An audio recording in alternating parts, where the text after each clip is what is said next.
தமிழையும் ஆன்மீகத்தையும் பிரிக்கவே முடியாது என திரைப்பட இயக்குனர் பேரரசு கூறினார். புதுச்சேரியில் நடைபெற்ற விநாயகர் சிலை கரைப்பு விழாவில் கலந்து கொண்டு பேசிய அவர், தமிழகத்தில் ஆன்மீகம் என்பது பட்டு வேட்டி மாதிரி என்றும் அதில் எங்காவது படிந்திருக்கும் சிறு கருப்பு கரைதான் நாத்திகம் எனவும் கூறினார்.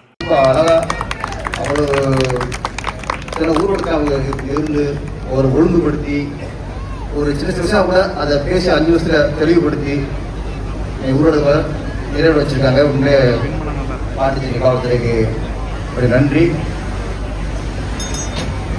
தமிழ்நாடு எப்படி ஆன்மீக பூமியோ அதே மாதிரி பாண்டிச்சேரியும் இந்த மாநிலம் ஆன்மீக பூமி. ரெண்டும் ஒரே மொழி சார்ந்தது தான். கொஞ்சம் மாநிலங்கிற அளவில் பிரிஞ்சிச்சு தவிர ஆன்மீகம் என்ற வார்த்தைக்குள் ரெண்டும் அடக்கம். ஆன்மீக பூமியில எப்படி சாமி வழிபாடு தான் ஆன்மீகமா, பக்தி தான் ஆன்மீகமா? இல்லை. இந்து மதம் என்பது வெறும் பக்தி மட்டும் இல்லை. இந்து மதம் என்பது பண்பாடு, இந்து மதம் என்பது கலாச்சாரம், இந்து மதம் என்பது வாழ்வியல்.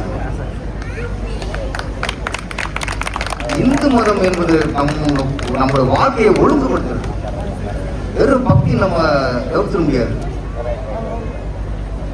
எங்கேருந்து ஆரம்பிச்சது?